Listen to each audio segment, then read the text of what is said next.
Both chambers of Congress have drafted the rules for tomorrow's special joint session and extension of martial law.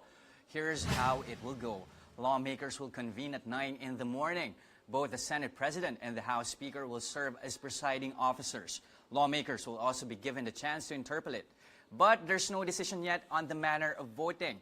Senators prefer the raising of hands while the lower house favors nominal voting.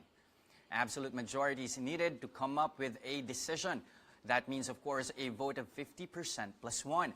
With 291 congressmen and 23 senators, that means 158 votes are needed for martial law in Mindanao to be extended. Suffice it to say, the President still holds a majority support in both chambers, but is an extension of martial rule in Mindanao really warranted? To help weigh in on this matter, let me bring in Benedicto Bacani. He's the Executive Director of the Institute for Autonomy and Governance. Benny, good morning. Nice to have you with us on the show this morning. So let me kick off first with that question I just threw earlier. Do you actually think that an extension of martial law is necessary at this point? We are, of course, coming off from President Duterte's reasoning that the rebels continue to offer armed resistance in Mindanao and that at the same time, reinforcements from sympathizers is still active at the moment. So do you really think that extension of martial law is the way to go? Well, the extension will definitely happen with the majority of Congress and the Senate supporting it, no? Allies of the President. The only question now is whether it will still be for the whole of Mindanao, okay, or just for the autonomous region in Muslim Mindanao, or just for Marawi City. So I think that the deliberations will zero in on that, but definitely it will be extended. And so if you ask me whether that is necessary, I think the question, it will happen, right? We trust that the President needs it, that tool of martial law. They're saying that there are still a number of terrorist leaders, Maute, from the Maute group that will have to be apprehended. Okay, so given that the President still enjoys a supermajority in Congress, and like what you've mentioned, it's really not a question of if, but a question of when. At the same time, as to the scope of the whole extension of martial law. So which do you favor at the moment? Do you think that martial law should be just limited at this moment in Marawi, or are we talking about autonomous region of Muslim Mindanao, or are you favoring the extension of martial law for the entirety of Mindanao? The problem now is you really don't know. We really don't know what the real implications of martial law is, right? Now, because there is Marawi, so everybody's focused on Marawi, and we give the President the benefit of the doubt. But once Marawi is over, then what is the face of martial law? Okay, so would that now be focus on all these warrantless arrests that will happen, and that worries me. Okay, so because this comes also with the suspension of the privilege of the writ of habeas corpus.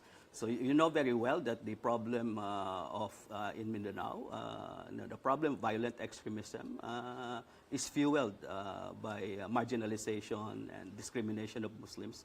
Well, as well as there are religious dimensions to it. No? So the more that you have all this violation of human rights, the feeling of historical injustice of Muslims, then violent extremism will continue to grow. So definitely martial law, yes, may be a first good step to address it, but that is not the entire solution to the problem.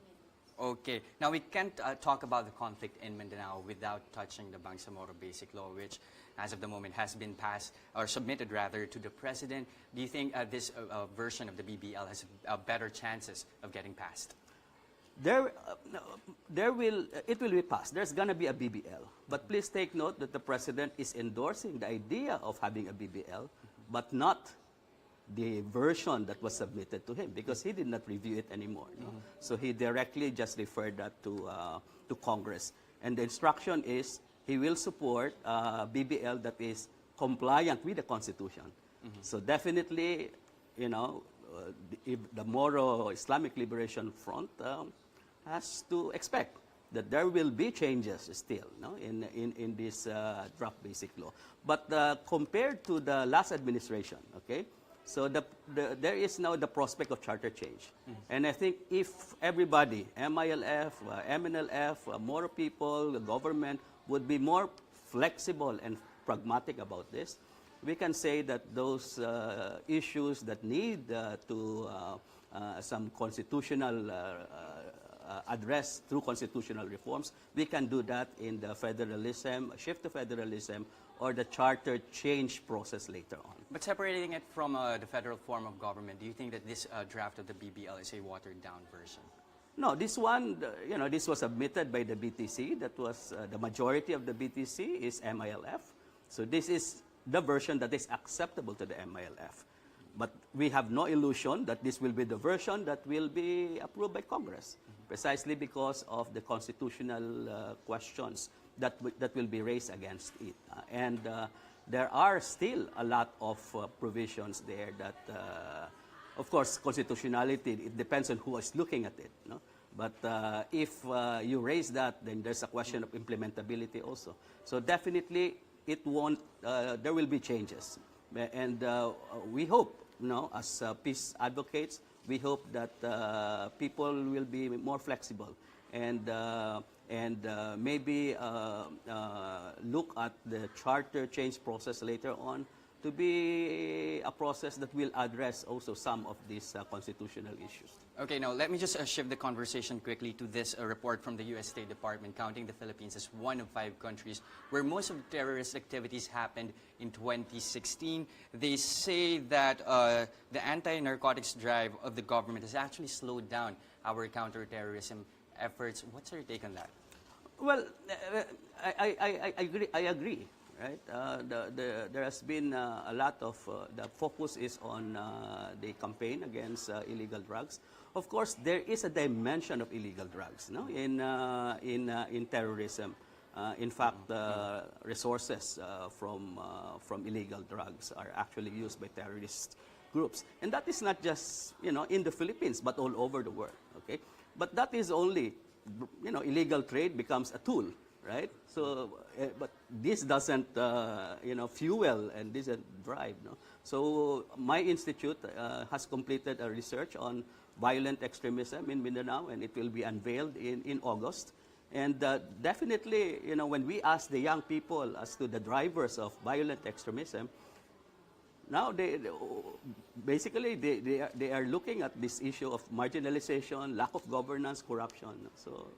So it is important to to put the perspective right. Okay, very quickly now, Benny, of course, the President will be delivering his second State of the Nation address on Monday. What are you expecting from the President, and how would you grade him on his first year in office? I think the President will justify, an iron-fisted approach, to the problem of lawlessness in Mindanao and terrorism.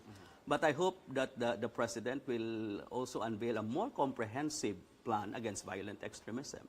So violent extremism cannot be solely addressed by military and police action. That came out in our research also. Okay, young people did not even identify, police and military action as a solution. Okay, so the point I'm making here is we don't really have, the Philippines doesn't have a national action plan against violent terrorism. And this is a global phenomenon.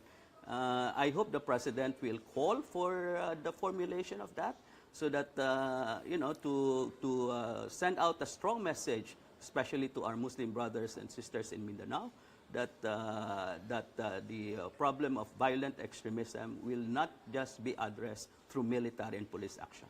Okay, fair point. Thank you, Benny, for your time this morning, but we have to leave it there. Right after the break, say goodbye.